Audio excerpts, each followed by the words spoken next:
Cable Television, ukarimu wa mwambao.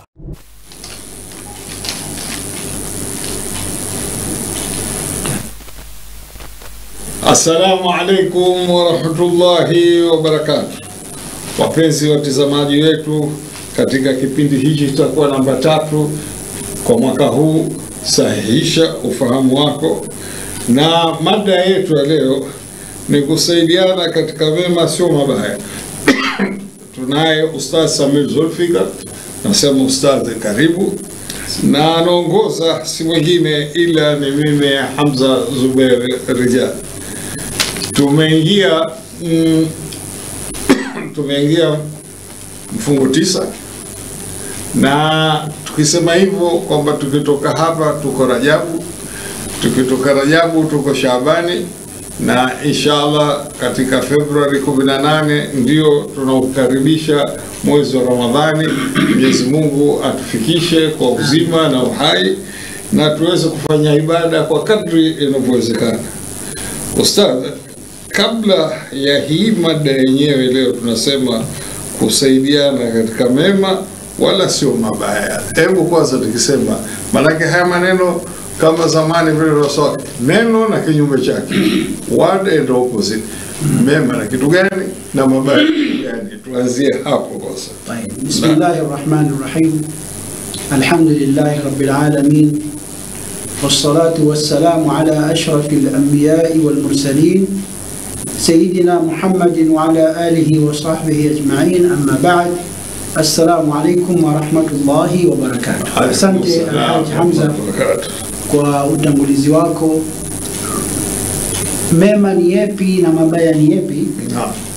Hata tuweze kufahamu kwamba tumetakiwa katika Uislamu tusaidiane katika yaliyokuwa mema na sio kusaidiana katika yale yaliyokuwa mabaya, kama anwani ya kipindi ilivyo.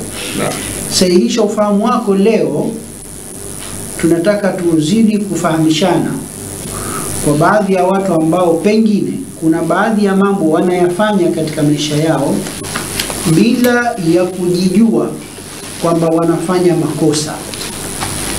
Wanafanya kwa kudhania saa nyingine kwamba jambo fulani ni zuri, kwamba pengine wanahisi wanamnusuru mwenzao, wanaficha dhambi na makosa ya fulani katika ofisi, mfano katika sehemu, wanaona kama ni zuri, bwana muokoe mwenzako, lakini hawajui pengine kwa kufanya vile anaingia na yeye katika makosa na dhambi alizozichuma mwenzake na yeye anaingia.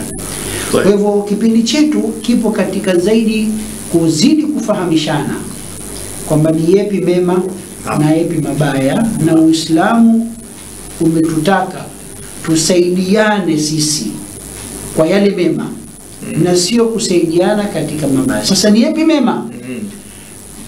Katika maelezo yangu nitakueleza baada ya kuichambua aya na ziko hadithi ya Mtume sallallahu alaihi wasallam, yatajibainisha wazi hayo mema yenyewe kwa kutaja, lakini nielezee kwa faida ya mtazamaji ufupisho wa mema na ufupisho wa mabaya. Jema ni lile ambalo Mwenyezi Mungu kaliamrisha na anaridhia kutekelezwa hapa duniani. Jema ni lile ambalo Mungu kaliamrisha na anaridhia mwenyewe, kwa sababu Mungu akiamrisha jambo ndo karidhia, au kakataza na wewe kaliacha ndo katika amri inaingia kwa njia nyingine. Na mabaya ndo kinyume cha kule. Mema ni yale aliyoamrisha Mwenyezi Mungu na mabaya ni yale aliyokataza Mwenyezi Mungu Jalla Jalaluhu, ambayo mabaya hayo mtu akiyafanya moja kwa moja anaandikiwa dhambi. Na yako mabaya mengine yanakuwa saa nyingine huandikiwi dhambi, lakini unakosa fadhila kiasi cha kwamba unajiweka mbali na kheri ambazo Mungu anakuwa anazitoa. Mfano nitatoa. Kufanya jambo la makruh sio dhambi. Kufanya la haramu ni dhambi. Kufanya makruh si dhambi, lakini ikawa kuna mtu yeye Muislamu maisha yake haachi kuwafanya mambo ya makruh, kila wakati makruh. Huyu yawezekana, nasema inawezekana, kwa kudumu kwake kufanya mambo ya makruhu ikapelekea kuacha mambo yaliyokuwa muhimu zaidi kama ya sunna ya kujikurubisha kwa Mwenyezi Mungu. Kule kukosa kwake kheri kutoka kwa Mungu, tunamwambia umefanya jambo si zuri. Mfano, tumetakiwa sisi tuswali kablia na baadia. Tumetakiwa katika sala tufanye matendo ambayo yatakuwa yanatupatisha daraja katika zile sala zetu, si ndio? Mfano, kusoma sura katika kila rakaa, kuleta adhkari kwa yadi fulani, kufanya mambo mbalimbali ndani ya sala, kuipamba ile sala. Ukimkuta mtu anafanya mambo ya makuruhu ndani ya sala, tunamgomba saa nyingine kwa njia nzuri, bwana unafanya sivyo, pamoja na kwamba sala yake haibatiliki, pamoja na kwamba anaambiwa hapati dhambi, lakini kwa nini anagombwa? Kwa sababu tunataka apate kheri. Kwa kule kufanya kwake makruhu na kudumu nayo, anakosa ile kheri kutoka kwa Mwenyezi Mungu. Kwa kama kwamba anahesabika kafanya jambo silo, halipaswi. Anaingia mtu msikitini kila siku, anaingia kwa mguu wa kushoto, wakati sunna ni kuingia msikitini kwa mguu wa kulia. Ni wajibu wetu kuambizana, bwana, sunna ya Mtume ni kuingia kwa mguu wa kulia. Asali tahiyatul masjid, sali tahiyatul masjid. Sasa ni mambo ambayo ni sio haramu, lakini utajikuta kwa kuselelea nayo, kwa kuacha ile kheri, tunagombana na yani, kwa maana kumgomba mtu, kwa maana kuhimizana, achana na mambo haya, fanya mambo haya. Kwa sababu gani? Yanapelekea kwenye kuingia kwenye mbaya. Lakini tunazungumza leo kwa kipindi chetu ndio mazuri, kwa maana yale ambayo Mungu anayaridhia, na mabaya ni yale ambayo Mungu kayakataza. Kwa sababu tukiingia kwenye upande wa makruhu, yako mengi sana, lakini kuna mambo ya haramu, Sheikh Hamza, ambayo yanafanyika katika jamii wazi wazi, na yanapambiwa aina za matangazo haramu hiyo, kiasi cha kwamba watu wanayafanya bila ya kujali mfanyaji, na kuna watu washangiliaji, na kuna wengine watangazaji, na wengine wapiga debe, wote wanaingia katika kushirikiana katika jambo lilokuwa la haramu. Kumbu mmoja watakuwa. Sasa kipindi chetu ni katika kuzinduana na kusahihisha ufahamu ambao pengine tunao katika vichwa vyetu, kwa lengo la kupata radhi za Mola wetu Subhanahu wa Ta'ala. Sasa ustadhi, kama unafahamu, sahisha ufahamu wako katika swala zima la dini yetu ya Kiislamu. Sasa hebu tujikite hapa, Uislamu kwa ujumla unatuambia nini? Unatuambia nini? Tamam. Kitabu chetu ni Qur'an. Mwenyezi Mungu Subhanahu wa Ta'ala katika sura Al-Maida aya ya pili, kuna aya imeanza refu, lakini nitataja kile kipande ambacho maudhui yetu.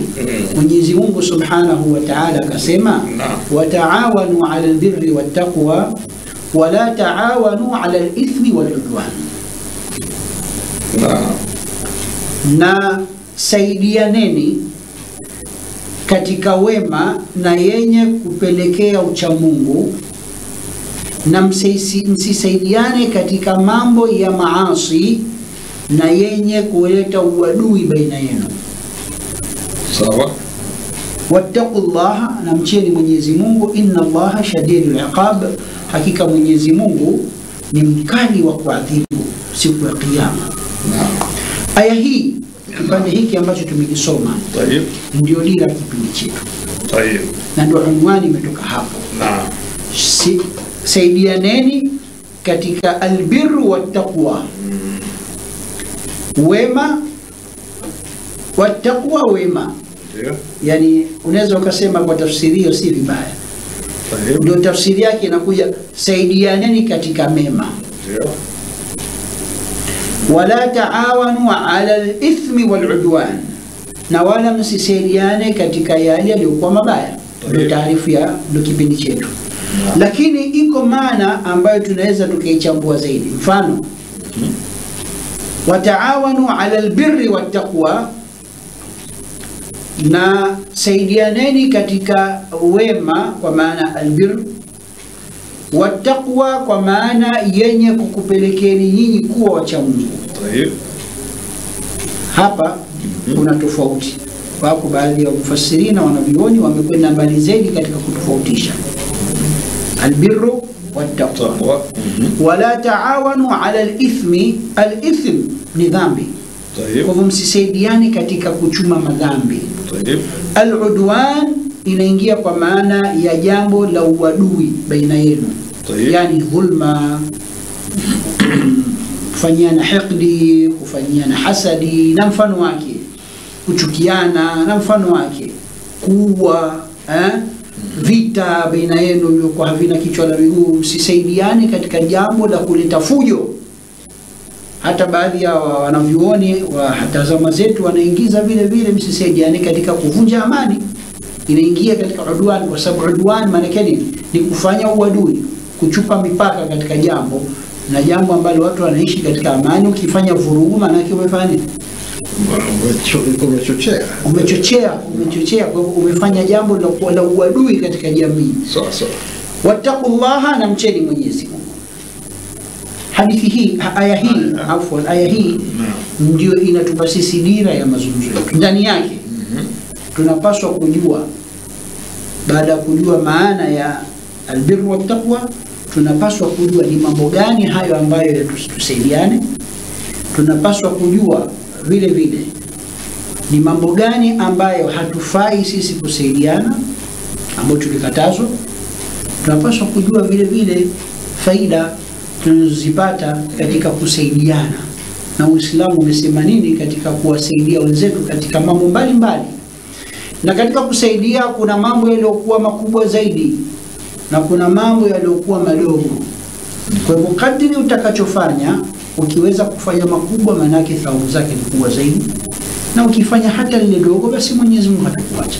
Kwa kipindi chetu tutataka kujikita katika kuelezea ni yepi hayo mema ambayo tusaidiane, na yepi maovu tusaidiane kuyawacha, na faida gani tunatakiwa au tunatarajia kuzipata ikiwa tutatekeleza hayo maagizo ya Mwenyezi Mungu. Ni amri ya Mungu, ni wajibu kusaidiana, na ni wajibu kusaidiana katika kheri, na ni wajibu kuacha kusaidiana katika yale yaliyokuwa ya dhambi.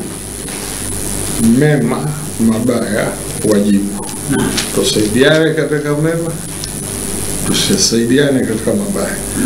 Dhara iko kwa kile nukta, na umeitaja moja nzuri sana, kwamba uko kazini, mtu anachota, wewe unasaidia, na ukipewa unapokea, na wewe unawapa wengine, na imekuwa ule mzunguko. Kwa hivyo hapa uko katika dhambi kubwa.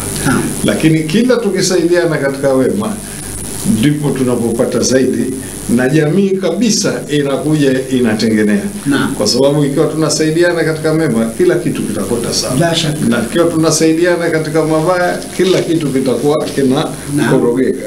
Sasa hapa tumeiona sura Maida aya ya 2, tumepakamata hapa pa mwisho tu, ambapo kipindi ndo kitafafanua zaidi tukiogelea hapo. Endelea kuogelea. Sawa.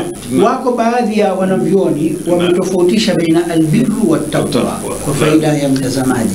Wakasema albirru, wema, ni ile kumwamini Mwenyezi Mungu kwa kuamini nguzo 6 za imani. Kumwamini Mwenyezi Mungu, kuamini malaika wake, kuamini mtume wake, kuamini siku ya mwisho, kuamini vitabu vyake, kuamini qudra na khairi. Halafu kuzifanyia kazi nguzo za Kiislamu 5. Shahada ukadumu nayo katika maisha yako, kusali sala 5, kutoa zaka, kufunga mwezi wa Ramadhani, kwenda Maka kuhiji. Halafu ukatekeleza na amri za Mungu na mtume wake zilizokuwa za wajibu. Yote haya yanahesabika mema, na yaliokuwa ya sunna, ikiwemo kuwatii wazazi wawili ni wema, kutoa sadaka ni wema, kuwatembelea wagonjwa ni wema,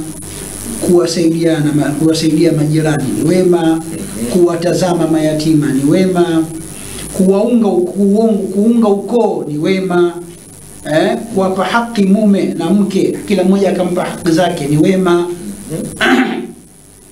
Kudumisha mapenzi ya Waislamu katika jamii ni wema, sababu innamal mu'minuna ikhwa, watu wakaishi katika hali ya kupendana na amani katika jamii ni wema. Kusoma Qur'ani ni katika wema, kusali sala za sunna. Kwa hivyo hapo sasa ikawa wema ni yale matendo ambayo ya kheri wanaingiza katika wema. At-taqwa ni kitu gani? Wakasema baadhi yao ni kule kutekeleza yale yaliyokuwa yameamrishwa na Mungu na kuachana yale yaliyokatazwa kwa kutaraji kupata thawabu, na ukayafanya kwa imani iliyokuwa ya ndani kabisa. Hapa manake sasa unapanda daraja, umefanya wema. Ndio. Lakini sasa wema ule unakupandisha daraja ya ucha Mungu. Kivipi? Unasali sala 5, umefanya wema, lakini sala 5 ile pengine haikatazi makosa yako, haikukatazi katika kufanya maasi. Sala inasema, Mwenyezi Mungu anasema inna salata tanha 'anil fahsha'i wal munkar. Kwa ukisali sala 5 inavyotakiwa, sala 5 ile ilete athari katika maisha yetu, itukataze sala kufanya maasi. Yani hapo nataka kuambia mimi naswali swala 5. Ukiadhiniwa nipo usiku. Anaswali, umefanya wema. Lakini sasa umefanya wema. Ushafanya wako wanavyoona wamekwenda, umefanya wema. Lakini ucha Mungu unakuja wapi? Si kwamba umetekeleza tu ule wema, na umeutekeleza kwa ikhlas, kwa imani na kwa kutaraji kulipwa na Mwenyezi Mungu. Na kama uliacha kunywa ulevi, umeacha kwa kumwogopa Mwenyezi Mungu na kwa kutaka radhi zake. Hapa sasa unatoka kwamba umefanya tu wema, lakini unatoka unapanda daraja, sasa unaingia katika ucha Mungu. Ndio pale kumbuka katika vipindi vya Ramadhani tunapoambiwa kwamba watu wanafunga Ramadhani, lakini utamkuta mtu anaiharibu saumu yake kwa kusema uongo, kwa kusengenya, au sio? Kafunga huyo. Si kwamba hajafunga, kafanya wema, hajafanya. Kwa maana katekeleza amri ya Mungu ya kufunga. Lakini je, ile hikma ya saumu la'allakum tattaqun, ili mpate kumcha Mwenyezi Mungu, kaipata?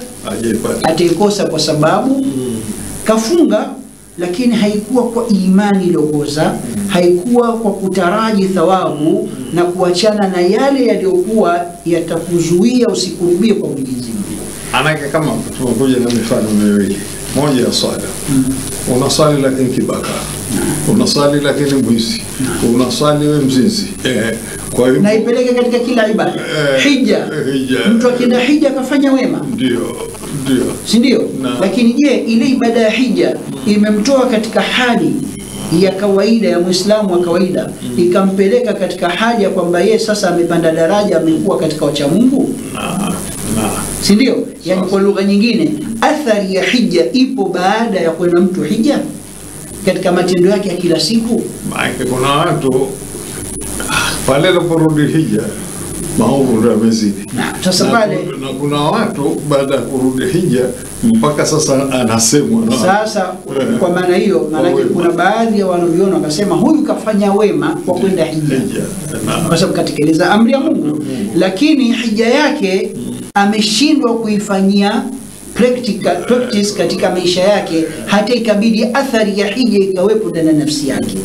Kwa hivyo swala la ucha Mungu hatumwambii kama si mcha Mungu, anajua yeye na Mola wake, lakini sisi tunahukumu kwa dhahir kwamba ucha Mungu ni kitu gani?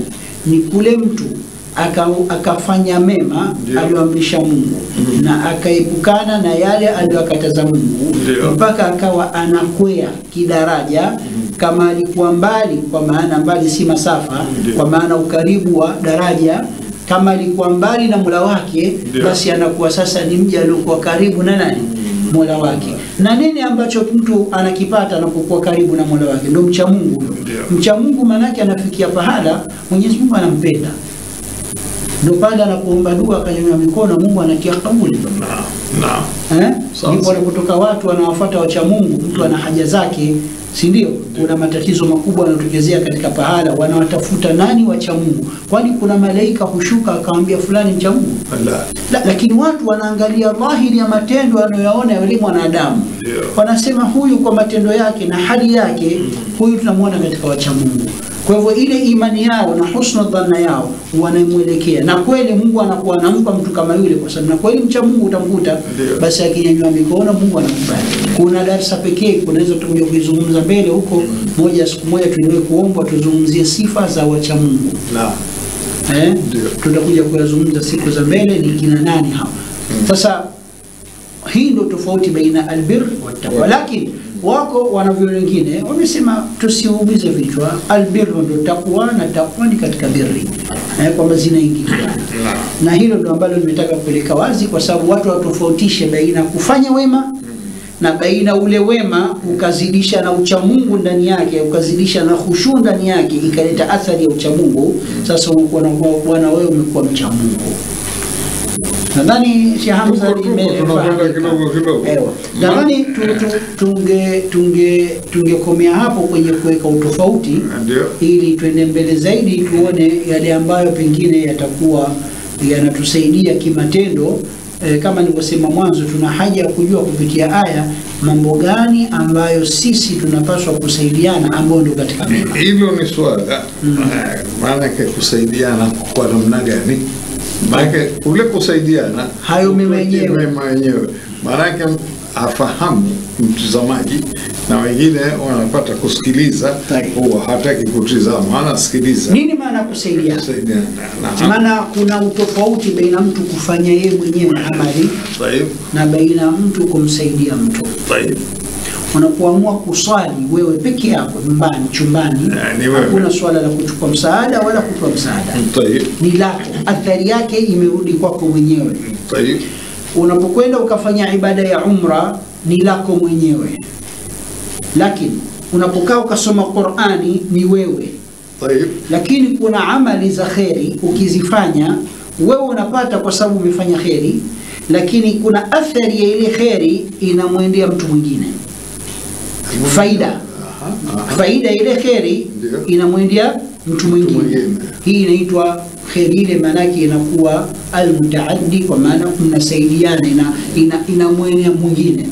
Mfano nitakupa, unapotoa sadaka ya ile shilingi 1000, umefanya wema na unapata thawabu uliotoa sadaka, lakini yule uliompa umemfariji kabisa.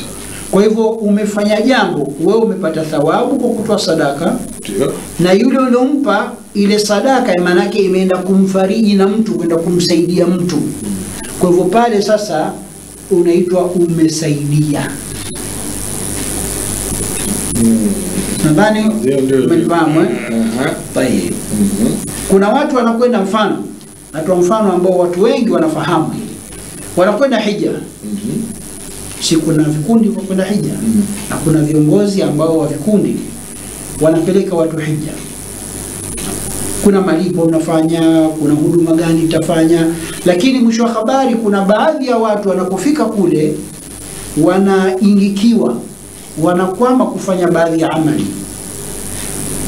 Anatokezea kiongozi, anamchukua mkono mtu Muislamu, anamwambia twende tukafanye tawafu, twendeni tukakufanyieni tawafu, tukakufanyishieni tawafu. Kwa hivyo kiongozi anakaa mbele, anafanya tawafu, inaanza hapa, tunaanza kuleta dhikri fulani, tunakwenda moja hiyo, na kwenda tena. Yule sasa anaambiwa yeye anafanya ibada yake yeye, na anawasaidia hawa katika kufanya nini? Ibada. Tumefahamu Kwa hivyo hapa inakuwa sasa thawabu za ziada anazipata. Sasa kusaidiana huku, kusaidiana huku katika mambo mengi, kwa sababu amri za Mungu ziko nyingi sana. Mimi labda nizungumze mambo kama 9 mpaka 10 kwa leo. Kwa nini nazungumza haya? Kwa sababu mengine ni muhimu zaidi, na mengine kuna hadithi za Mtume za wazi wazi zimeelezea katika haya. Sasa nianze yale yalikuwa muhimu zaidi, ambayo ndio yanatangulizwa katika kusaidiana. La kwanza, kusaidiana katika kumtii Mwenyezi Mungu na kuelekea kwenye hidayah. Hidayah ni kitu gani? Ni kule kufanya jambo ambalo Mwenyezi Mungu anaridhia, tukakaa kwenye njia iliyonyoka. Unamkuta mwenzako kafanya jambo lilokuwa silo, anaingia katika bahari lilokuwa sio, anazama kwenye maasi, si ndio? Unamkamata mkono mtu yule, unamuingiza katika njia iliyokuwa nzuri ambayo Mwenyezi Mungu anaridhia. Kwa hivyo hii inaitwa kusaidiana katika taa kwa umoja wake. Ule kusaidiana katika taa ni wajibu. Twende. Mmoja wa wanavyuoni aliulizwa zama zilizopita nyuma, hutolewa mifano sana na mashekhe zetu na wanavyuoni. Kuna mtu kenda kaulizwa, kuna mtu hasali, nini hukumu ya mtu ambaye hasali? Sawa? Kuna watu wakiulizwa hukumu basi atasema kafiri, atasema anapata dhambi. Kuna mwanachuoni alisema, alipoulizwa nini hukumu ya mtu aliyokuwa hasali, akasema mkamate mkono, niingia na msikitini akasali. Ukisema amefanya maasi atakuwa amekufuru, haimsaidii bado yule. Yule kitakachomsaidia wewe, fanya mpango, mlinganie yule, kamate mkono, muingize msikitini asali. Au kama yuko ofisini, mko pamoja ofisini, yeye hasali, wenzake wanasali lakini yeye hasali, fanyeni mpango nyinyi asali yule. Adhana inaadhiniwa, watu wanaotoka kwa kusali endo. Kwa jambo la hikma, mtafutieni lugha za hikma, asali. Kuya zile harakati na mambo mtakuwafanya mpaka naye akasali bila kumkejeli, bila kumshambulia pale, manake mmemsaidia katika kumweka kwenye mstari. Na ndio maana katika hikma, miongoni mwa hikma za baadhi ya ibada, tukawa sisi tumetakiwa tufanye kwa pamoja, kwa sababu ndani yake tunakuja kushajiishana. Mfano, kuna sala za jamaa tunafanya kwa nini? Kwa pamoja. Ibada ya hija ukitizama inafanyika vipi? Kwa pamoja. Au sio? Ramadhani ni sunna, leo wanavyuoni wote wanasema tarawih watu wasali kwa nini? Kwa pamoja. Sasa ni mambo ambayo ukiyatazama unakuta ndani yake yana kheri, yanatiana morali baina yetu, kwamba jambo hili tushikamane nalo, tusiliache mkono. Hii inaitwa kusaidiana katika taa na ibada. Ila kwanza, sina haja ya kutoa hadithi wala aya kwa wingi, kwa sababu jambo liko wazi katika hilo. Jambo la pili ambalo linaingiana na mfano niliotoa, lakini specific inakuwa al-amru bil ma'rufi wan nahyi 'anil munkar. Yani lile la mwanzo ni practically kumuingiza mtu katika ibada na kusaidiana katika ibada. Hili la sasa hivi naweza kusema theoretically. Nini maana theory? Yani angalau mdomo ufanye kazi. Yani kuamrisha mema na kukataza mabaya. Amekwenda kufanya khiari zake, hakufanya khiari zake. Unamnasihi mtu usilewe, si ndio? Tayari ushatekeleza, ushamsaidia, inaitwa. Kenda yeye kulewa, hilo lake. Sasa hili tunaleka kwamba la pili, kwa sababu ni muhimu sana katika jamii, na linapokosekana katika jamii ambayo Waislamu wanaishi, ndio maangamio ya Mwenyezi Mungu yanaingia. Wale Bani Israeli walilaaniwa kwa sababu walikuwa hawakatazani maovu. Mwenyezi Mungu Subhanahu wa Ta'ala anasema katika surati Al-Maida, lu'ina alladhina kafaru min bani Israila ala lisani Dauda wa Isa ibn Maryam dhalika bima asaw wa kanu ya'tadun. Wamelaaniwa hawa Bani Israili kwa ulimi, kupitia Nabii Daud na Nabii Isa, kwa sababu wakimaasi Mwenyezi Mungu na wakifanya uadui baina yao. Kanu, wakichupa mpaka. Kanu la yatanahawna an munkarin fa'aluhu, walikuwa hawakatazani kutokana na yale mabaya wanaoyafanya na maovu wanaoyafanya. Nabisa ma kanu yaf'alun, ni matendo machafu mabaya kabisa walikuwa wakifanya, na ni vibaya sana kule kutokukatazana. Maana yake ni kwamba katika jamii yoyote, ikiwa watu wanafanya maasi na maasi yale yako dhahir shahir, yanaenea, na watu wakawa wanajua kwamba haya maasi yanafanyika bila ya kusemana, bila ya kukatazana, maana yake na sisi tutakuwa tunalaaniwa kama walivyolaaniwa Bani Israeli.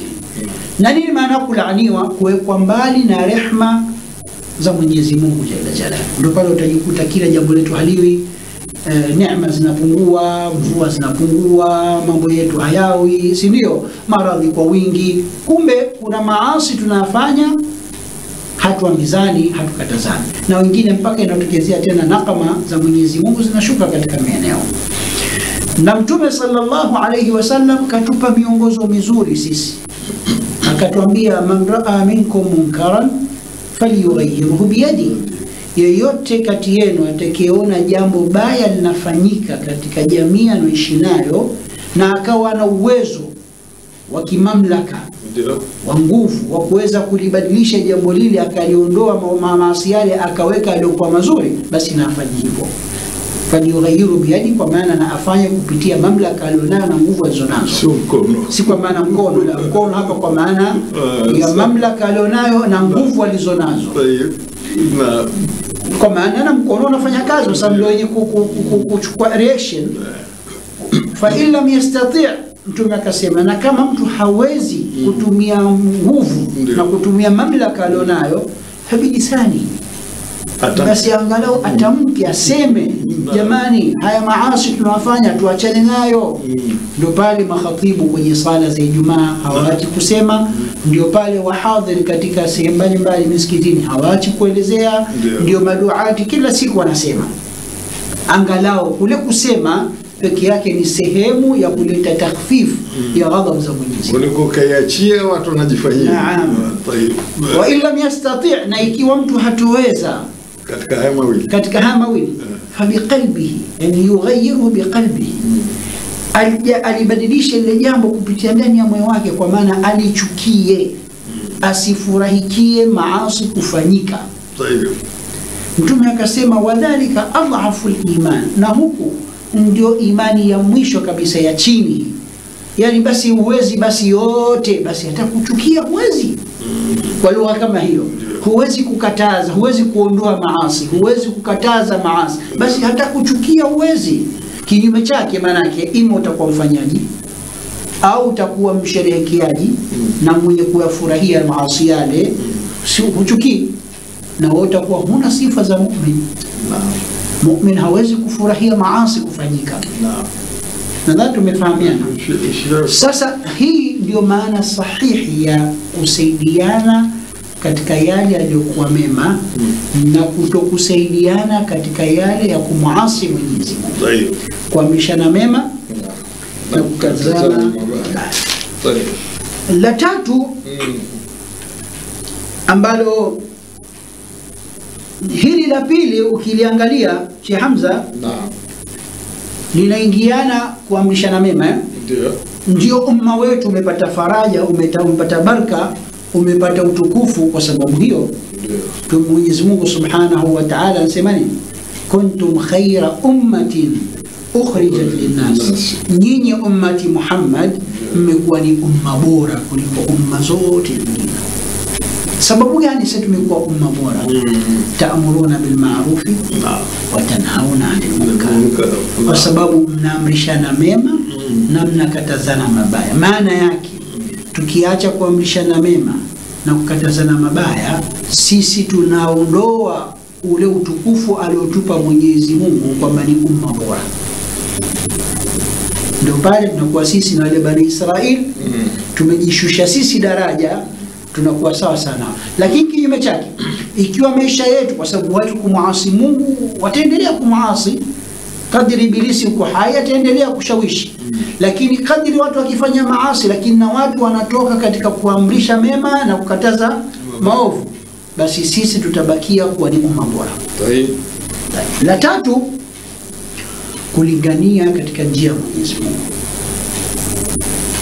Taban kulingania linahitaji elimu ya ziada, linahitaji hikma ya ziada, linahitaji mbinu, na linahitaji mtu mwenyewe mlinganiaji awe na sehemu fulani ya uchamungu katika matendo yake, kwa sababu mlinganiaji ana ziada ya kuamrisha mema. Nataka tufahamu kidogo ziada hapa. Kuamrisha mema, baba anamwamrisha mema baba mwanawe na anamkataza. Kwa hivyo kuamrisha mema na kukataza mabaya, hata baba na mama wanafanya majumbani, kaka mkubwa anafanya, mwalimu anafanya darasani. Lakini ad-da'wa ila Allah, kulingania, hapa ni daraja ya ziada. Ulinganiaji ni kazi ya mitume na ndio kazi ya masahaba, na ndio kazi ya wanavyuoni, na ndio kazi ya maduati ulimwenguni. Kwa hivyo hii ni daraja ya ziada kidogo. Hapa panahitaji hikma ya ziada, panahitaji uslubu wa ziada, panahitaji na ilmu fulani mtu awe nayo. Ndio maana katika Qur'ani Mwenyezi Mungu Subhanahu wa Ta'ala akamuongoza mtume wake katika suala la ulinganiaji, akamwambia ud'u ila sabili rabbika bil hikma wal mau'izati al hasana wajadilhum billati hiya ahsan.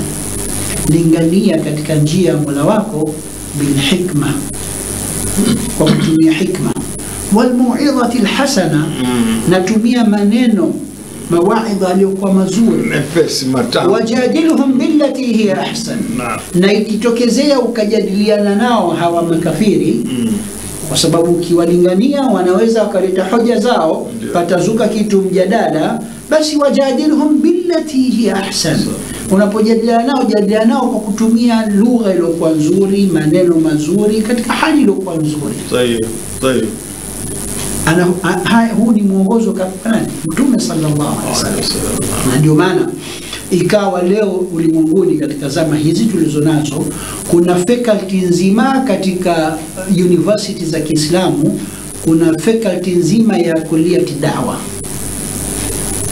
na kuna watu wanakwenda kusomea miaka 4 wanatakhassasu specialize katika masala ya dawa, na kuna wengine wanasomea sheria, wengine wanasomea lugha, wengine wanasomea hadithi, au sio? Kuna watu wanakwenda kuspecialize katika dawa, na kuna wengine Mwenyezi Mungu anawapa kabuli kwa kuwa kasomea sheria au kasomea mambo ya dini, kainukia katika mambo ya dini na akawa ni mlinganiaji, basi Mwenyezi Mungu anampa kipaji cha kwamba ni mlinganiaji. Haimaanishi kwamba lazima mtu akasomea university kulia dawa ndio awe mlinganiaji. La, ulinganiaji ni naweza kusema ni kipawa Mungu anampa mja wake kwa kumchagua, na kila mmoja ana hati yake katika kulingania. Hizi fani pana sana, asalibi dawa, mbiko ya dawa, ambayo ni fani husomeshwa katika vyuo vyetu mbalimbali kwa ajili ya faida. Kwa hivyo kufanya dawa ukiulingania na ukawa wewe umejitwisha kazi ile ya ulinganiaji asubuhi, mchana, au kuna siku zako maalum unajipangia wewe katika kufanya ulinganiaji kwa namna yote. Mimi sizungumzi hapa aina ya ulinganiaji, maana kuna watu wanaweza kusema lazima utoke siku 20, 40, wengine lazima utoke siku 3, au sio? Mwingine sizungumzi namna gani ukalingania. Kulingania kwa ufupi kwa namna yote ile, basi hili ni katika kusaidiana katika mambo ya kheri na kutokusaidiana katika ya shari. Kulinganiana ndio ya 3. La 4, al-ilmu an-nafi', na ndio kazi ya mitume, na ndio kazi ya masahaba, na ndio kazi waliofanya wanavyuoni wote mpaka hii leo, kwamba wao wamekalia kutoa ilmu yenye manufaa. Unaposomesha ni tofauti na kufanya da'wa, pamoja na kwamba ukisomesha da'wa imo ndani yake, lakini ile da'wa ina uslubu na mambo mengine ziada. Huyu tunamzungumza sasa ni mwalimu, tunamzungumza mwalimu wa kusomesha, ima atasomesha fani, atasomesha somo, atasomesha jambo. Hapa kuna miko chungu mzima ya ualimu, sio kipindi chetu. Inawezekana katika siku za mbele tukipata rai hizo za baadhi ya watazamaji, naweza tukapanga kipindi hasa Uislamu umeweka misingi gani juu ya mwalimu na misingi ya walimu, ala fikra, ili watazamaji wafahamu. Watu wa mwanzo walioandika sifa za mwalimu na mbinu za usomeshaji na nidhamu za walimu ni katika Uislamu. Katika karne zilizopita wametunga vitabu wanaviona zamani chungu mzima wa nidhamu za kusomesha. Sasa hivi ulimwengu umekuja umetafsiri yale kwa lugha za kileo katika mambo yetu, mpaka tunaita turuq at-tadris, njia za usomeshaji. Tunaitia ni fani ambazo ukiziangalia mwisho wake kwenye vitabu vile ndio wanavyuoni ambao wamelizungumza teaching methodologies. Sasa haya yakihitajiwa tutaweza kuyazungumza kwa wakati wake, kwa sababu wanufaika zaidi ni wale kina walimu. Mambo kama haya yanapaswa kwa semina maalum ambayo tunazifanya katika maeneo yake na wakati wake. Mtume sallallahu alaihi wasallam amesema nini? Khairukum man ta'allama al-Qur'ana wa 'allamahu. Mbora wenu ni yule aliyojifundisha Qur'ani kisha naye akaifundisha kisomesha. Kuonyesha kwamba mwalimu wa madrasa, mwalimu ambaye anasomesha Qur'ani, huyu ni mbora kuliko mwalimu wa chemistry. Je, tunafahamu hili? Kwa hadithi ya Mtume anaweza kusema ustadhi wewe umezidi. La, sijasema mie, aliyosema nani? Mtume sallallahu alaihi wasallam. Yani kuna fani zote duniani zipo, zikusanye pamoja. Ni elimu gani bora kuisoma? Qur'an. Khairukum man ta'allama al-Qur'an. Mbora wenu ni yule ambaye amejifunza Qur'an. Hajakatazwa kuwa madaktari. Tunamtaka daktari anayejua kusoma Qur'an. Ndio. Hajakatazwa tuwe engineer. Tunamtaka engineer lakini kama ni Muislamu ajue kusoma Qur'an. Hajakatazwa tuwe kuendesha ndege za kivita au mapilot, si ndio? Lakini wakati tunamtaka huyu ambaye anajua kusoma nini? Qur'an. Khairukum man ta'allama al-Qur'an. Mbora wenu yule ambaye kajifunza Qur'an. Lakini ikiwa mtu kajifunza Qur'ani ni mbora, lakini akawa uorole peke yake, bado kuna mtu anamzidi zaidi. Yule aliyojifunza Qur'ani kisha akawa anaisomesha ile Qur'ani, huyu ndio mbora wetu katika jamii. Khairukum man ta'allama al-Qur'ana wa 'allamahu. Hii ndio kazi wanafanya walimu wetu wote wa madrasa za Qur'ani katika nchi zetu. Mwenyezi Mungu awabarikie, awape ziada ya himma na awape kabuli na taufiki na awapesishie mambo yao na maisha yao. Wamejitolea walimu wa madrasa katika kufundisha Qur'an. Ndio watu bora katika jamii na ndio watu walikuwa hawana mishahara. Wale watu bora ndio hawana mishahara. Wale watu bora ndio wasoti zangu na jamii na ndio wanaodharauliwa. Mada yake pale tutakuja kuzungumza. Sasa tunazungumza kusomesha, si ndio? Huyu anayesomesha Qur'an ndio bora zaidi. Sikwambii sasa na mwingine anasomesha Qur'ani, anasomesha namna kuswali, anasomesha namna kutia udhu, anasomesha hukumu za sheria, huyo atakuwa bora zaidi. Ndio anaingia mpaka na wanavyuoni na mashekhe zetu ambao kila siku utasikia kuna darasa sehemu fulani, kuna darasa magharibi sehemu fulani, kuna darasa dhuhuri sehemu fulani, kuna asubuhi darasa sehemu fulani. Hawa wote ni katika wabora katika jamii. Al-ilmu an-nafi. La tano,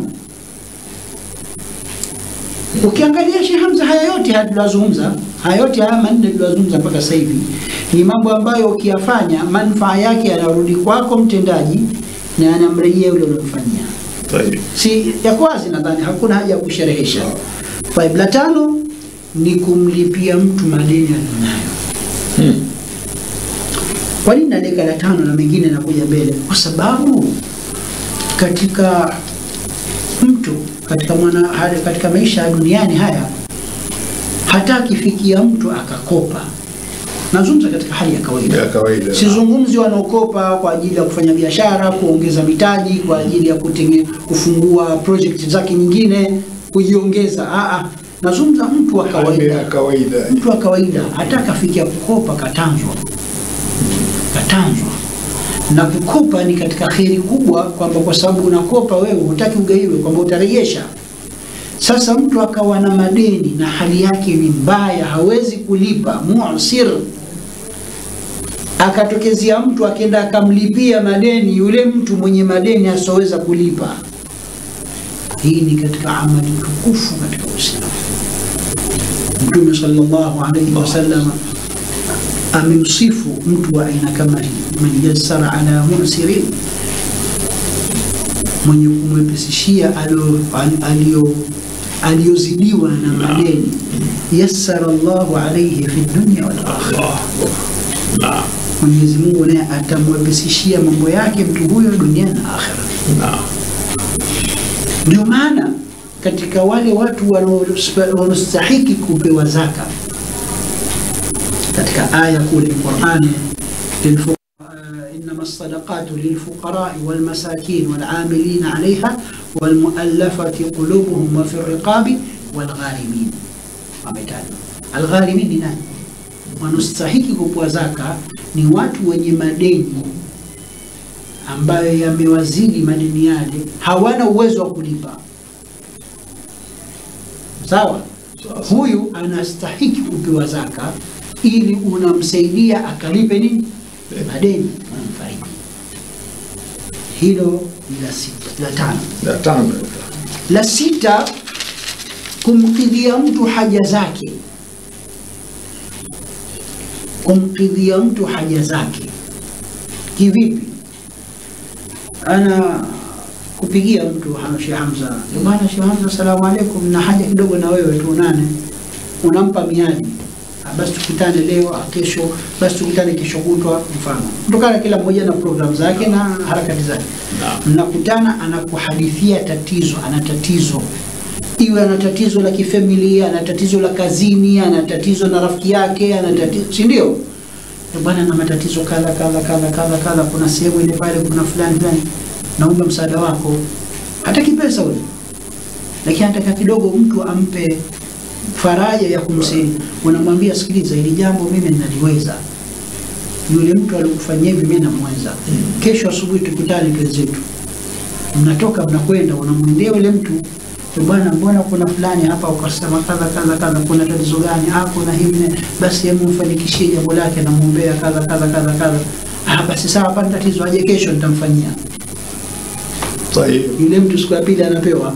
Wewe uliokwenda ukasababisha, hatuzungumzi kutoa rushwa la ndio kutoa rushwa si kumsaidia, ndio tutakuja kuzungumza masala haramu. La, umekwenda kumsaidia kwa njia zilizokuwa sahihi, kwa njia zilizokuwa za kisheria ambazo zinakubalika. Wewe unaitwa umemsaidia yule mtu, umemkidhia haja zake, ambao ndani yake kuna mengi. Inaingia kumuombea fulani anataka kufukuzwa kazi kesho, ashaambiwa leo anatoka saa 9, akaambiwa kesho asubuhi tunakutimua kwa kosa ulilofanya. Chukua barua yako basi. Chukua barua yako. Na yule mtu katafirika. Na ile kosa si maana kwamba hasameheki. Wako wenzake ambao wamepewa onyo na wamejirekebisha. Anakuja kukueleza wewe, fanya kazi mwenzake, anamwambia bwana kesho ngoja. Unakwenda kukutana na mkubwa wake, bwana vipi, salama, hali zenu vipi, nasikia fulani kafanya makosa kweli, na leo kuna barua yake hii hapa, nataka nimtolee sasa hivi.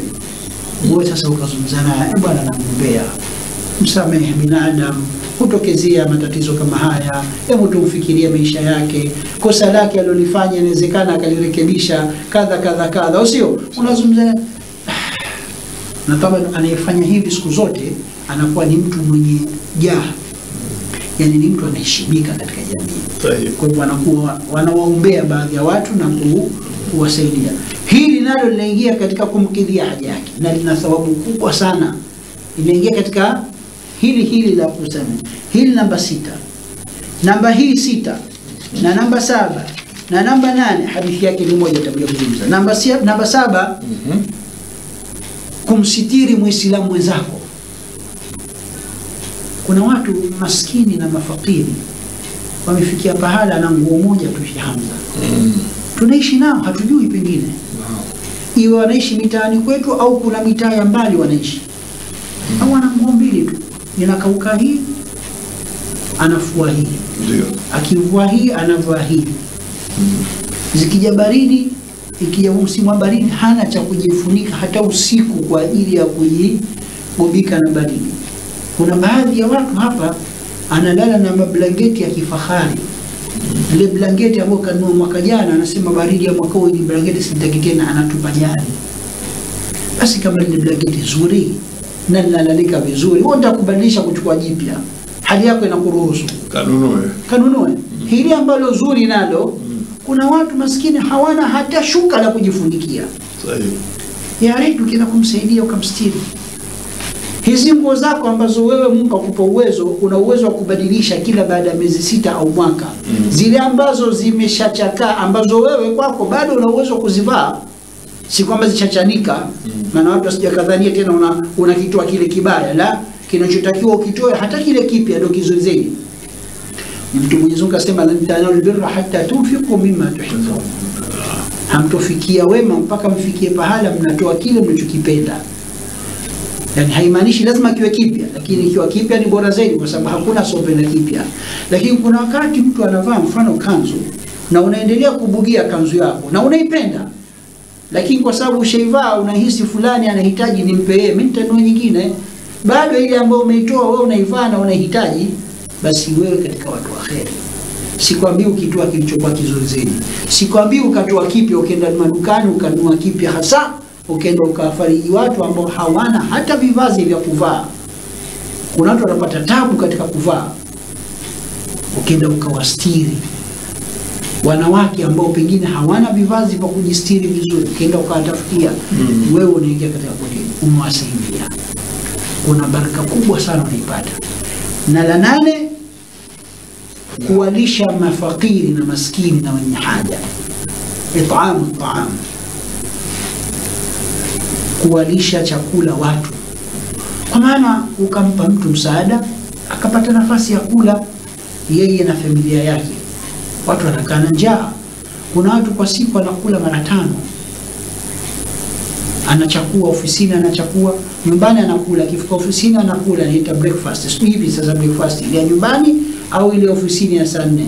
Ikifika saa 7 anakula, akirudi nyumbani saa 10 anakula, baada ya magharibi anakula na saa 3 anakula. Ukiuliza alikuwa anakula nini saa zote hizi?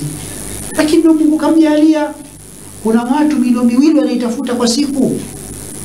Tunaishi nao huko katika mitaa yetu. Na hata kile 2 kapapasa. Na pengine hicho chakula chenyewe ndio hivyo kajaza tumbo. Maji yanokunywa mengi kuliko chakula anachokila. Na kuna watoto pengine anamsubiri. Basi ikiwa tunawajali wale na kuwaunga, wallahi itakuwa tunapata thawabu kubwa sana. Na Ramadhani watu wanapenda sana kuwalisha wenzao na kutoa sadaka. Lakini hii ni amali ya kila siku.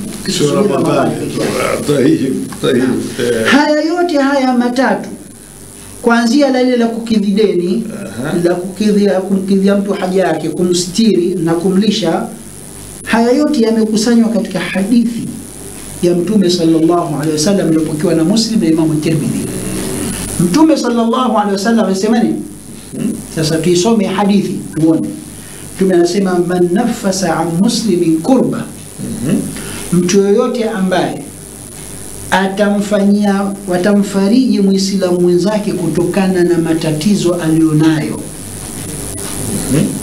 akamkidhia haja zake, fi dunya min kurabi dunya, katika matatizo alionayo mtu hapa duniani, nafasa Allahu anhu kurbatan min kurabi yaumi alqiyama, Mwenyezi Mungu Subhanahu wa Ta'ala atamuondolea yule mwenye kumsaidia mwenzake hapa duniani matatizo yake atakayokuja kukutana nayo siku ya Kiyama. Ni nani ambaye anachukua dhamana katika nafsi yake kwamba hatupambana na vishindo siku ya Kiyama? Hatujijui. Mwenyezi Mungu atupe hifadhi yake na atupe rehema zake. Sasa ukitaka Mwenyezi Mungu akuondolee matatizo siku ya Kiyama, shortcut yake ni hapa: wasaidie watu kuwakidhia haja zao hapa duniani, waondolee matatizo yao hapa duniani. Mwenyezi Mungu atakuondolea yako siku ya Kiyama. Akasema Mtume sallallahu alayhi wasallam, wa man yassara ala mu'sirin yassara Allahu alayhi fi dunya wal akhirah. Tushasoma mwanzo. Na yote atakayemwepesishia mwenye madeni na mwenye uzito katika maisha yake, basi Mwenyezi Mungu naye atamuondolea matatizo yake siku ya Kiyama na hapa duniani.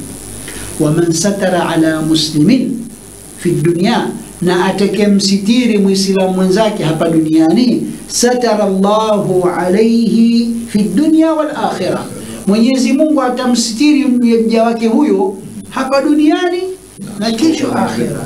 Haya yote ndio tuliyotaja. Ndio. Lakini Mtume akamalizia na maneno yafuatayo sallallahu alayhi wa ala alihi wa sallam, wallahu fi auni al-abdi ma kana al-abdu fi auni akhihi, na Mwenyezi Mungu azza wa jalla yuko pamoja katika kumsaidia mja wake hapa duniani na kesho akhira, kipindi ambacho mandhari yule mja anawasaidia wenzake. Hapa piga mstari. Mandhari mja mwanadamu hapa duniani, Muislamu, anawasaidia wenzake katika haja zao na mambo yao, Mwenyezi Mungu hatuacha kumsaidia naye katika mambo yake. Tusiogope, tuone kwamba Mungu yuko pamoja na wenye kuwasaidia watu. Na kuna watu katika jamii ndo kazi zao hizo. Mwenyezi Mungu kawafungulia kheri. Haoni tabu kumsaidia mtu katika kadhia zake. Anachuma ujira kila siku katika maisha yake. Na siku ya kiyama mtu yule atakuja kujiona hisabu yake nyepesi, kwa sababu hapa duniani akiwapesishia watu mambo yao. Hapa tumezungumza mambo mema na mambo ya kheri. La 9 na la 10. La 9, kuungana na kusaidiana na viongozi waliokuwa juu yetu, ambao wanapanga mipango kwa ajili yetu sisi, kwa ajili ya maendeleo ya nchi zetu. Auliyaul umur, sisi raia tukawapa mashirikiano mema katika kutekeleza yale ambayo yamepangwa kwa ajili ya manufaa ya jamii nzima. Kuwasaidia viongozi katika kutekeleza yale mambo mazuri ambayo manufaa yake asili yake yanarudi kwa nani? Kwetu sisi. Maana yake serikali inapoweka miundombinu mizuri, sisi tuwe ndio walinzi wa ile miundombinu. Isiwe sisi ndio tunafanya fujo kuharibu miundombinu. Isiwe sisi tunatumia vibaya miundombinu.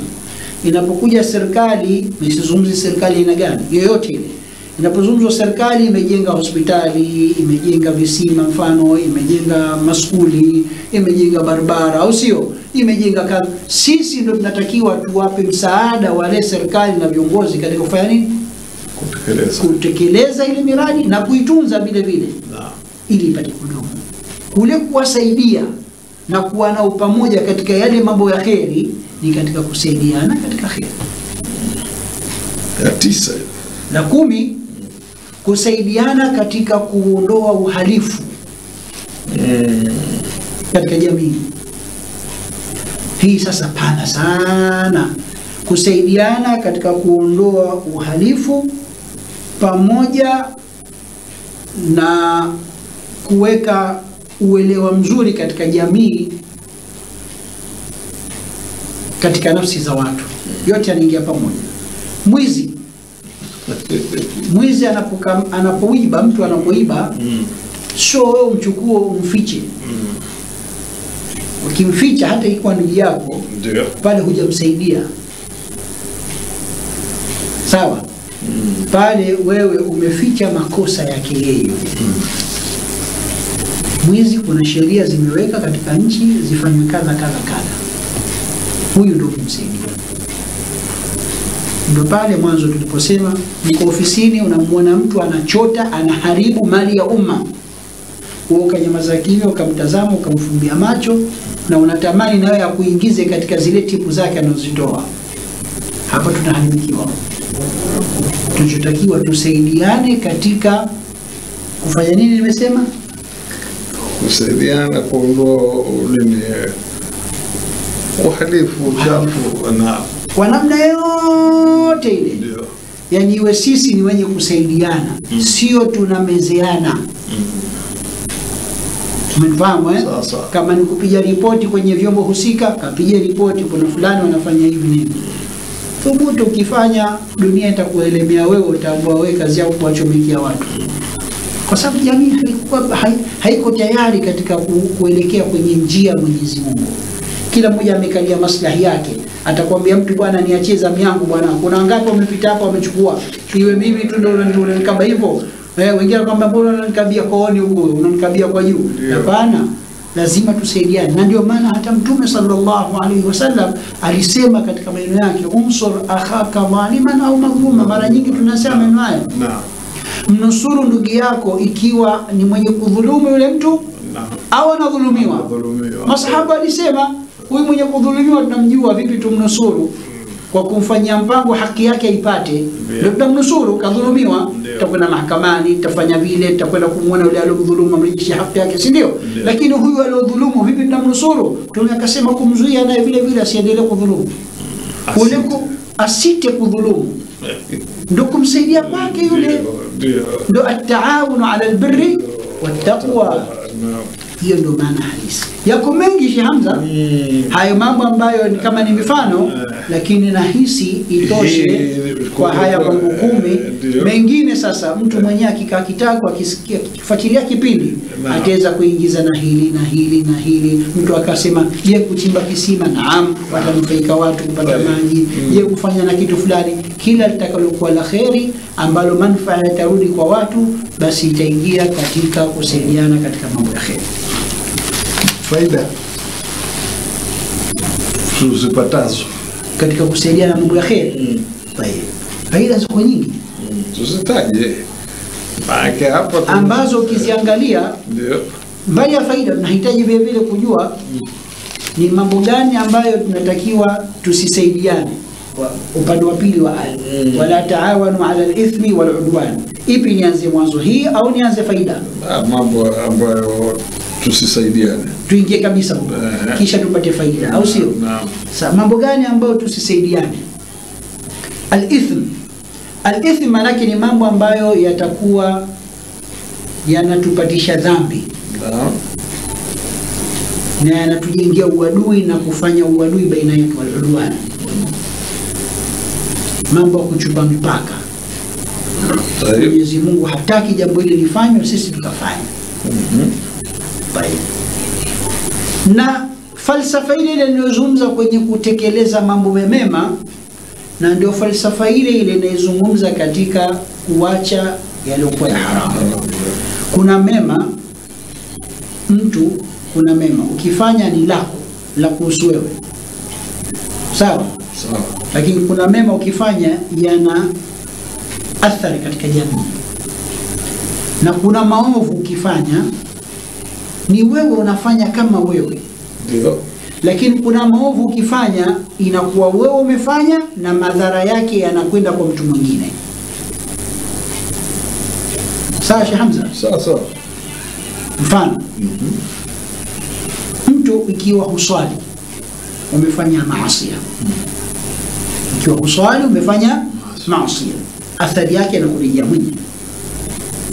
Lakini utakapofanya dhambi ya kunywa ulevi, madhara yake yanakufika wewe na yatamfika mtu ambaye wewe utakutana naye, utamfanyia vituko. Sawa. Ndio. Mwizi, wewe utapata dhambi kwa kuiba, lakini kwa kuiba kule unamtia hasara mwenzako ambaye pengine kakichuma kile kitu miaka 10 kapata tabu.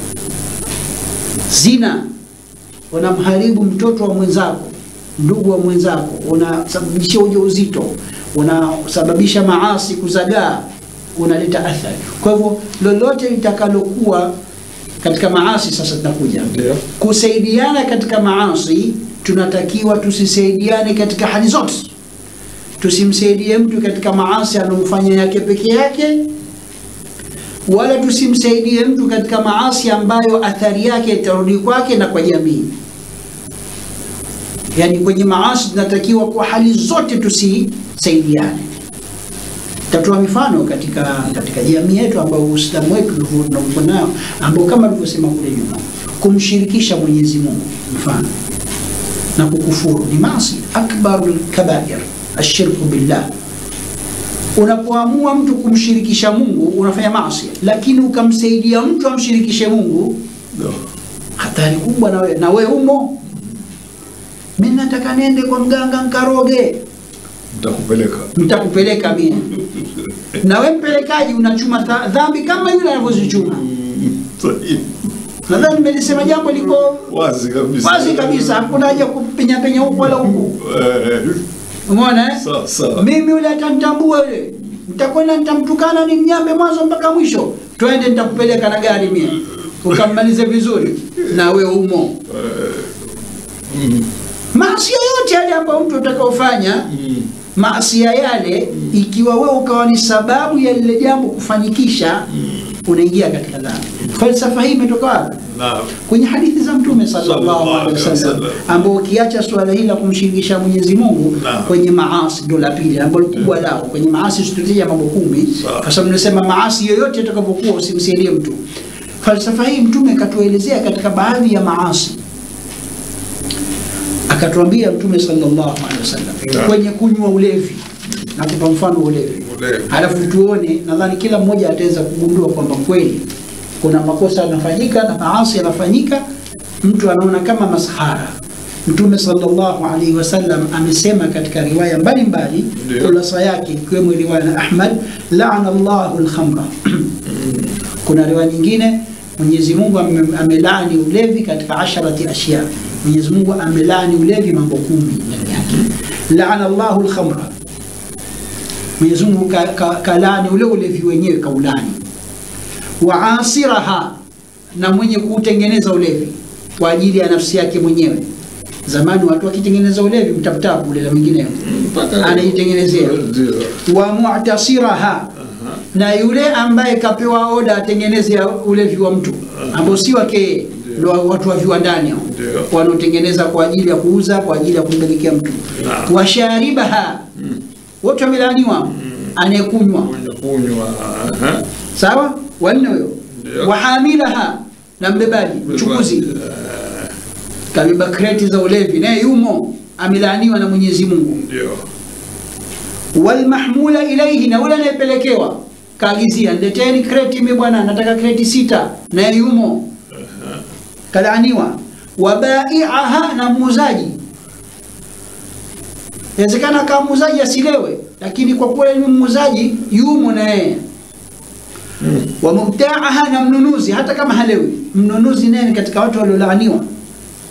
Wa saqiha, na yule mwenye kumtilia, mwenye kumtilia ndio mnaoita nani? Waita. Ndio. Wa mustasqaha, na yule anayetiliwa. Na kuna riwaya nyingine imeongeza wa akila thamaniha, na yule anayekula thamani yake. Ananufaika na ule ulevi, anajua pesa hii imetoka kwenye ulevi, na yeye akafeka. Hawa wote hawa ukitizame ni kitu kimoja tu, chupa moja ya ulevi. Shamba, chupa moja ya ulevi imewafanya watu wa aina 10 waingie katika laana, mzunguko. Kwa sababu gani wameingia? Wameshirikiana katika makosa. So hilo tu bwana, kwenye riba, na imejaa riba ulimwengu leo. Watu wanakopeshana, wanalipana riba, mabenki baadhi ya riba, kuna mradi riba imejaa. Mtume sallallahu alayhi wasallam amemlani, akasema, hadithi inayosema ambayo ni sahihi ya Muslim, laana Rasulullah sallallahu alayhi wasallam, Mtume sallallahu alayhi wasallam amemlani nani? Akila riba, mwenye kula riba. Wa mukila, yule anayetoa ile riba ambaye yeye aliyokopeshwa, sasa si anatoa riba, anampa yule mkopeshaji, naye analaaniwa vile vile. Wakatibahu, na mwandishi, kama alipiana mikopo ambao ndani yake una riba, si kuna watu kazi yao kujaza fomu na nini, wao wanaingia vile vile katika haramu na katika laana. Washahidaihi, kuna mikopo ukikopa unaambiwa lete mashahidi, na wale mashahidi nao wamekuja kushuhudia jambo la maasi, wamo katika laana. Mtume akasema hum sawa, hao wote wako sawa sawa kwenye maasi. Sawa. Nini maana hadithi hii? Nisizungumzie leo masala ya kula riba, mada yetu, wala sio maudhui yetu kunywa ulevi, uharamu wake, ili kila mmoja anajua. Ninachozungumza mimi kwamba kwenye maasi, falsafa iliyokuwepo kwenye Uislamu, kwenye maasi, kila atakayesaidia maasi kufanyika na kusahilika yakafanyika, naye yumo katika dhambi. Wala taawanu ala al-ithmi wal udwan. Hatari kubwa sana katika hili. Sikwambii tena wanaokuja wakavaa fulana, wakavaa na nguo zenye matangazo ya kamari. Katika misiba mikubwa katika jamii zetu, unamkuta mtu anavaa hizi mambo ya michezo, utakuta timu yake inaodhamini mambo ya kamari, anavaa, anaingia mpaka na msikitini, asiingie msikitini atajua mwenyewe, lakini anavaa, anatangaza kamari, na yeye yumo katika laana. Hata kama yeye hajacheza kamari, madhali yumo katika kutangaza, ameingia katika haramu. Wala taawanu ala al-ithmi Tanbihi kubwa sana watu wanatakiwa nayo. Lazima matendo yetu tunayotenda tuyachunguze, na tunachokifanya tukichunguze, tusiwe katika wale ambao tunafanya yaliokuwa ya haramu. Kwa nadhani kwenye masala ya kutokusaidiana kwenye ya haramu yanatosha haya niliyosema, kwa sababu yamekuwa yamefunika kila jambo. Sawa sawa. Tumalize kwa faida sasa. Kwenye faida, bila shaka faida ziko nyingi sana. Kupitia hadithi za Mtume sallallahu alaihi wasallam nimeelezea faida mbalimbali, ikiwemo Mwenyezi Mungu Subhanahu wa Ta'ala anamtazama mja wake na kumsaidia kadiri ule mja anavyowasaidia watu wake wenzake. Atamsaidia hapa duniani na kesho akhera. Kwa hivyo malipo atayapata mwenye kumsaidia mwenzake katika jambo la kheri, atapata malipo duniani na atayapata malipo kesho akhera. Hii namba moja. Pili, thawabu. Yani ni thawabu za juu kwa juu unapata. Ukimsaidia Muislamu mwenzako ni thawabu juu kwa juu. Ni dhamana. Hapo ni kikubwa kimoja tu ambayo ni tanbihi inaitoa. Tanbihi iliyokuwa muhimu ni kwamba tunapofanya matendo kama haya ya kuwasaidia watu katika mambo ya kheri, tuziepushe nafsi zetu na ria. Tukifanya mambo kama haya tufanye kwa ikhlas. Na tofauti baina ya ikhlasi na ria ni kule kuipitisha kwenye moyo wako. Ikiwa unafanya jambo ndani ya moyo wako ukapitisha kwamba ninafanya ili watu wanione, ili watu wanisifu, unaharibu amali yako. Lakini ukifanya kwa ajili ya Mwenyezi Mungu, hata kama watu watakuona, wewe uko na nani? Uko na Mola wako, basi Mwenyezi Mungu atakulipa, kwa sababu Mwenyezi Mungu kupitia kwa Mtume sallallahu alaihi wasallam katuambia, inna Allah la yanzuru ila suwarikum wala ila ajsamikum wa inma yanzuru ila qulubikum. Au kama qala sallallahu alaihi wasallam, hakika Mwenyezi Mungu haangalii nini zenu, miili yenu na shakli zenu na sura zenu, anaangalia nyoyo zenu. Anaangalia kile ambacho umekipitisha katika moyo wako pale unapotaka kutenda tendo. Ndio pale Mtume sallallahu alaihi wasallam akasema, innamal a'malu binniyat. Na nia pahala pake ni hapa. Fa innama likulli imri'in ma nawa. Kila mmoja atalipwa kwa kile alichonuia. Kwa hivyo hapa natoa tanbihi tu, amali zozote za kheri zifanywe, lakini iwe nia zetu ni kwa ajili ya kujikurubisha kwa Mwenyezi Mungu na kutaka radhi zake jalla jalaluhu. Hilo vile vile. Lakini katika faida ni kujenga mapenzi baina ya Waislamu.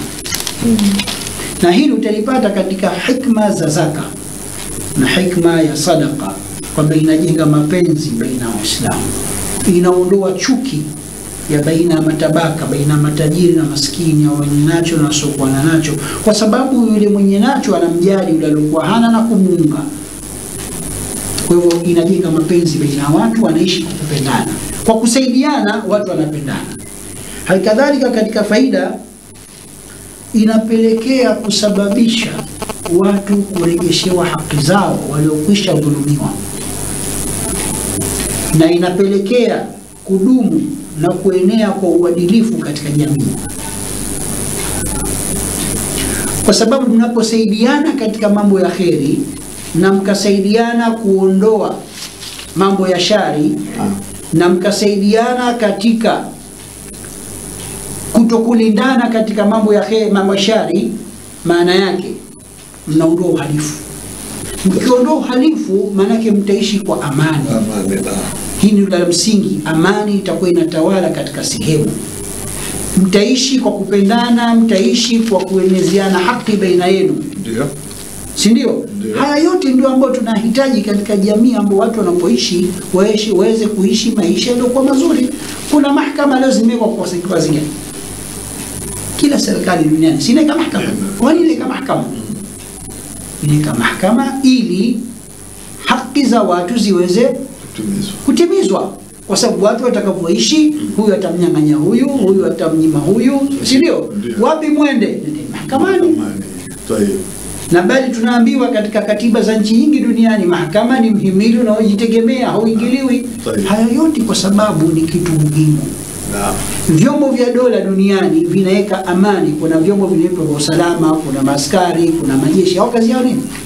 Kulinda mipaka, kulinda amani za watu, kulinda mali za watu. Amani haichezewi. Ndio maana akitaka mtu kuchezea amani ya nchi yoyote duniani, huyo haachiliwi wala hachukuliwi wala hakuna kuambwa msumile. Anavunja amani, anaambwa samahani, tutakuchukulia hatua. Kwa sababu gani?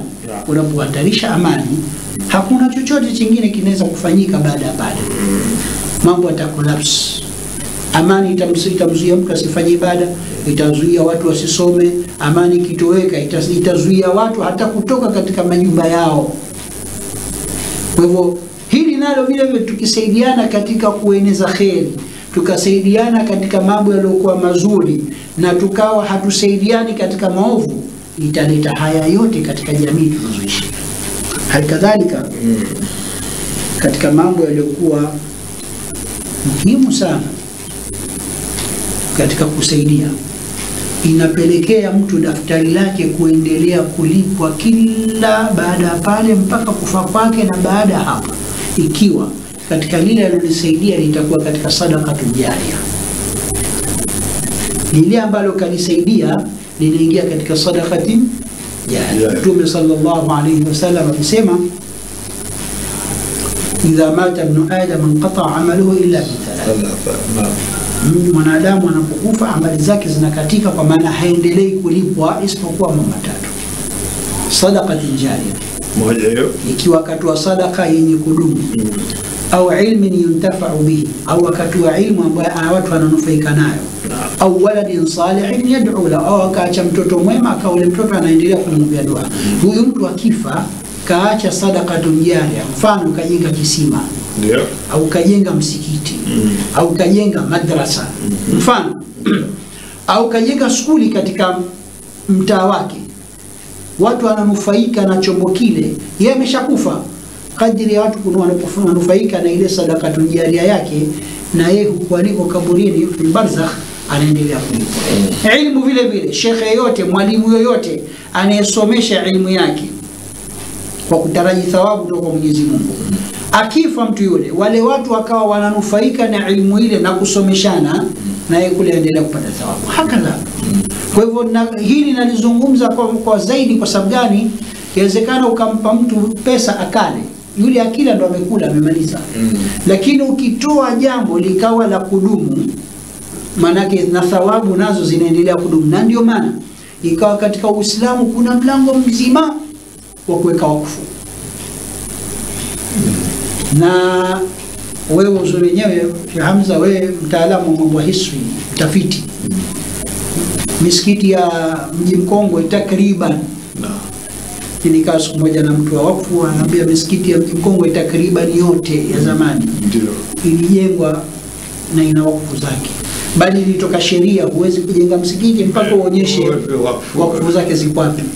Leo misikiti mingapi inajengwa lakini haina wakfu? Hata leo tunasoma msikiti ulioko mbele ya Mahdi yako, Mahdi Junaid mwana Sitende, mekuta kwamba iliwekewa magodauni 7 wakfu wa kuendesha ule msikiti. Utakuta msikiti mdogo lakini zile wakfu zilizowekwa utashangaa kabisa. Watu wa zamani walifahamu nini maana wakfu. Wakfu haimaanishi jenga msikiti mkubwa halafu hauna kuitia income watu wakaweza kuutumikia. Matokeo yake watapitisha vikapu kila baada ya sala. Sawa. Ushafahamu Hamza? Hao wakianza kupitisha vikapu, mwisho wa habari watafita zitakuja, watapigana tu. Lakini ujengwe msikiti uwe mkubwa uwe mdogo, lakini msikiti ule unawekewa na wakfu zake. Nafikiri ustadi, ima maduka, ima itawekewa mashamba, ima itawekewa vitega uchumi. Madrasa inajengwa, jenga madrasa halafu wekwe na wakfu zake. Tatizo liko kwa baadhi ya wanaojiweza, hawana muamko kama huo. Lakini unajua hapa tunataka, umesema jambo kubwa sana kwamba tuipitie, kwa sababu kuna sheria hazijafutwa lakini zimekaa kimya tu, kwamba si ruksa, ni sheria hasa hii ilikuwa katika gazeti Zanzibar Law, kwamba ni lazima msikiti wowote unapokwenda kuapply kutaka kujengwa anatakiwa kuhakikisha wakfu wake. Na sasa hili ni jambo muhimu sana. Maana ndo kama hivyo nasema umejengwa msikiti mkubwa, baada ya muda unakuta unaanza kuchakaa. Kwa sababu kitu gani? Kulikuwa hakujatengewa kitu cha kuweza kuendeleza ule msikiti. Pajengwe msikiti taka kukua mzuri. Tunapenda ni jambo zuri, wamejuadhim sha'air Allah. Lakini kadiri tukiwekeza katika jambo la kudumu, ile kheri inaendelea kabisa. Kwa hivyo mimi niko katika sadaqa jariya. Nadhani umenifahamu vizuri. Katika kusaidiana, kile unachokisaidia ikawa ni katika sadaqa jariya, maana yake thawabu zake unazipata kwa wingi zaidi, continuously za kuendelea hata mtu baada ya kufa. Hasa ni zipi sadaka jariya, ni aina gani? Pengine siku za mbele tunaweza tukaweka kipindi tukazungumzia mambo yale pahala pake, lakini hapa tunagusia na. Kwa hivyo hizi ni katika faida tunazoweza kuzipata kwa kusaidiana katika mambo ya kheri na kuacha kusaidiana katika mambo ya shari. Najua hii anwani imekaa vizuri sana. Unapoisikiliza kwanza unaona kama ulipata kwamba kusaidiana katika mema sio mabaya. Yaani tuwe saa zote tunasaidiana kwa haya tunaeleza yote, tuwe tunasaidiana tu katika mambo mema. Lakini sasa tunaishi katika wakati watu wanapenda kusaidiana katika mabaya na kuyawasha mema. Ustadh, najua tuwape nafasi na watazamaji wetu, nafikiri nao watataka kuuliza, wengine sio kuuliza tu, lakini watakuwa na yao ya kuongeza. Kwa hivyo yote hiyo tutatoa nafasi ya hiyo. Namba zetu ni zile 0714754594 pale inaonyesha namba zetu. Kwa hivyo unaweza kuuliza, unaweza kushauri, unaweza kutoa maoni, lakini tuwe ndani ya haya tulokuwa tunazungumza, kwa sababu unapotoa maoni au unaona utata bado hujafahamu, ndio unasaidia kufahamu zaidi. Kwa sababu hichi kipindi anwani yake nini? Sahihisha ufahamu wako. Unaweza kwa ufahamu wako upo kwa kiasi fulani tu, lakini unataka kusahihishwa. Wakati mwingine anakuja kusema mmesaidia katika harusi, lakini mmesaidia beni tu. Naam. Mmesaidia kwenye harusi, lakini kaleta lebeni na maasi yote anakuwa na yeye yumo katika kuandika dhambi. Yani inakuwa. Sasa hapa ndo tunapata ile kufahamu. Saidia lakini katika mema, saidia katika rifa. Mpe mume akodi nyumba, ajipange maisha yake, mahari yote katika mambo ya kheri, kuanzia maisha. Lakini wewe fikra yako mbona kwenye begi? Namba zetu ni zile kama zinavyoonekana pale 074 754 594. Namba zetu ni zile. Vipi?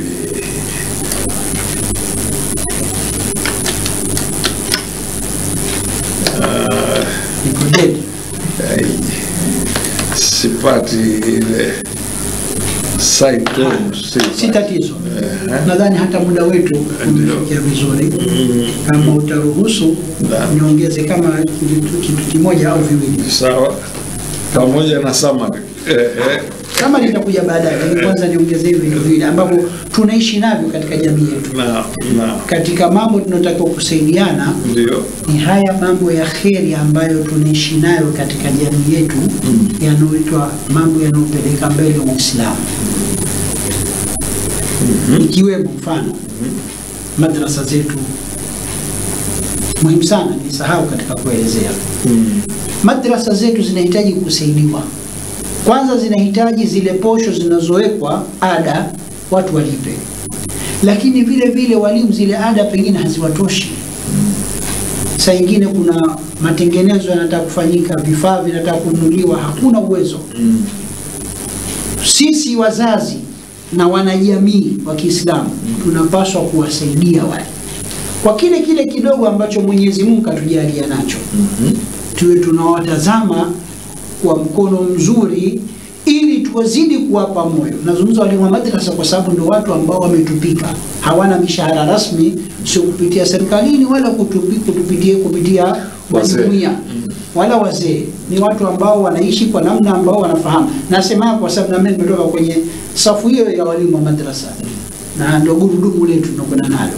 Kwa hivyo hili la msingi. Vile vile mayatima nimesahau kuwazungumza, lakini wanaingia, lakini kwa sababu mayatima wanaingia katika wenye haja, kwa hivyo watakuwa wameingia katika mazungumzo yetu. Lakini tunataka kusema jumuiya zetu za mambo ya kheri. Tuna jumuiya nyingi sana Shamsa. Kuna jumuiya za mayatima, kuna jumuiya za kujenga misikiti, kuna jumuiya za kutengeneza visima, kuchimba visima, kuna jumuiya za kusaidia watu tukupeleka mbele Uislamu, kuna jumuiya zinadili katika mambo ya medias, kuna jumuiya zinashughulikia kupeleka watu nje kusoma, kuna jumuiya zinashughulikia zaidi mambo matibabu kwa Uislamu. Sina haja kutaja jumuiya kwa majina, sio kipindi chetu. Hatuzungumzi jumuiya fulani na fulani, nazungumzia kwa ujumla jumuiya zenye kupeleka mbele Uislamu katika kila angle. Tutakapohisi katika jamii yetu au mtu akihisi kwamba jumuiya hii watendaji wake ni wa kweli na wanatekeleza yale ambayo yanakwenda na malengo yao, na kwamba yale waliokuwa wamejipangia na yenye kheri kweli wanayafanya, si kwamba ni wabadhirifu, basi tunapaswa kuunga mkono zile harakati zote zinazofanywa. Madhali zile harakati ambazo zinafanyika zinaleta kheri na manufaa kwa Uislamu, tunapaswa sisi kufanya nini? Kuwaunga na kuwa nao pamoja kuwasaidia. Kwa sababu lile wanalofanya wao, jumuiya yote ya kheri wanaofanya, si kwamba wanafanya kwa maana kwamba wana uwezo mkubwa sana nyingine. Kuna kujitolea kukubwa sana. Sizungumzi majumuiya ambayo yanafanya biashara ndani yake na wanapata vipato. La, ziko jumuiya ambazo tabia ya kazi zao ni biashara vile vile. Nazungumza hizi jumuiya ambazo tunazo za kijamii. Utakuta kuna sehemu, kuna mtaa, kuna jumuiya kina mama wa Kiislamu wanajiorganize, wanafanya mambo ya kheri. Kuna jumuiya ya kadha vijana wa Kiislamu, au sio? Hawa wote na mfano wao wanahitaji kutazamwa vizuri. Lakini shati langu nimezungumza wazi, wawe katika mikono salama, na wawe wanafanya matendo yaliyokuwa mazuri, yaliyokuwa salama, na wanafanya mambo kwa uaminifu. Basi tuwe nao pamoja, kwa sababu ikiwa sadaka yako umewapa wao, ikiwa umewapa ushauri uliokuwa mzuri, na wao wakaufanyia kazi, ukaleta manufaa katika jamii ya Uislamu, na wewe umo katika thawabu ya jambo hili. Kwa hivyo hili nalo nimesahau kulizungumza, lakini tunapaswa kuwatazama kwa wote. Hakika kuna jumuiya zinasaidia mayatima, na unakuta mtu saa nyingine siku ile watoto wamekula mara moja tu, na tuna uwezo sisi tunaishi pale kutenga fungu kila mwezi ya kusaidia ile jumuiya ili kuwasaidia wale mayatima. Ustadh, nakuulize swala la mwisho tu kwa sababu nafunga kipindi. Hii mada ilikuwaje ukaichagua? Manake ni mada iliyopiga pahala ambapo tunachotakiwa kufanya katika maisha yetu ya kila siku ili tupate daraja na kupata thawabu, sio kufanya kinyume chake ambao upata tu peleka pale. Tunaishi katika jamii, tunapata rai za watu wengi, tunapoishi, tunauliza maswala, tunapewa fikra na watu mbalimbali. Kwa hivyo katika kuishi kwetu tunagundua kwamba kuna tatizo hili hapa, au tuna haja ya kuweka sawa hili, tuna haja ya kuambizana hili. Ndio maana huzipanga na hizi mada zinakuja katika hali kama hii. Unajua maana hichi kichwa cha maneno kusaidiana katika mema sio mabaya. Unajua imebeba mambo mengi kabla hata hajaletwa ile sherehe yenyewe ya kufanya. Mwenyezi Mungu azidishe taufiki na kheri na ajalie ikhlasi kwa kila ambalo linafanyika. Basi hebu fanya summary ndogo tu tufunge. Summary ni kuelezea kwa dakika mbili tu. Sahihi. Yule ambaye pengine atakuwa amekuja nyakati za mwisho. Mada yetu tumezungumzia kusaidiana katika mema, sio mabaya. Maana yake ni tafsiri ya aya ndio tuliyogolea nayo. Mwenyezi Mungu aliposema jalla jalaluhu, wa ta'awanu 'ala al-birri wat-taqwa wa la ta'awanu 'ala al-ithmi wal-'udwan, saidianeni katika mambo mema na ya kupelekea kwenye cha Mungu, na msisaidiane katika madhambi na yenye kuleta uadui. Sahihi. Tumeelezea ni mambo gani, ni mifano gani ya mambo ambayo ya kheri tusaidiane, tutaja kama mambo 10. Na tukaelezea mambo ambayo namna gani tusisaidiane katika mambo mabaya, nikaelezea vile vile, na tukaelezea faida zinazopatikana katika kutekeleza jambo hili la kusaidiana katika mema na kuacha kusaidiana katika mabaya. Khulasa yote ni kitu gani? Kwamba tuishi katika dunia hii kwa kusaidiana kwenye mambo mema.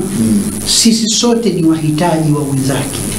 Mwenyezi Mungu peke yake ni mkwasi, peke yake ndio tajiri, anajitosheleza mwenyewe, hahitaji kitu. Sisi sote tuliobakia duniani hapa, kila mmoja atamhitaji mwenzake kwa jambo miongoni mwa mambo. Tajiri atahitaji mfanyakazi mambo yake afanyike, mfanyakazi atamhitaji mwajiri wake ili apate naye mshahara, apate fedha.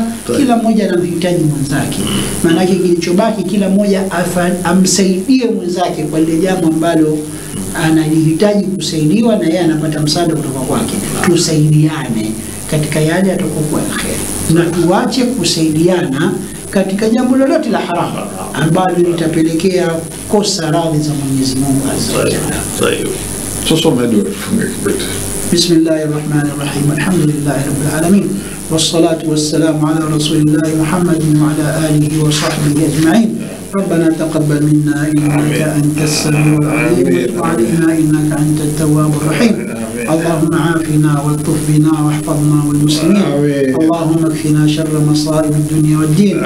اللهم عجل بفرجك علينا وعلى كافة المسلمين برحمتك يا أرحم الراحمين. وصلى الله على سيدنا محمد وعلى آله وصحبه وسلم والحمد لله. Kusaidiana katika mema na kuyaepuka mabaya. Wasalamu.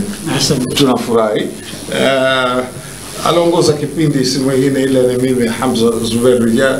Aidha tulikuwa katika hii studio ya Zanzibar Kepu, ambayo tunamshukuru vile vile mwenye kituo hichi Mohamed Jabi, na tulikuwa naye leo katika kutoka picha, sauti na kila kitu. Ni kijana mdogo tu, ni Kadu huyo tumekuwa naye, na kila siku zikenda na ujuzi wake unazidi. Maana leo unaona picha kama unavyoniona hivi katika uso. Kwa hivyo hadi mara nyingine tena nasema assalamu alaikum wa rahmatullahi wa barakatuh. Wa alaikum assalam wa rahmatullahi wa barakatuh.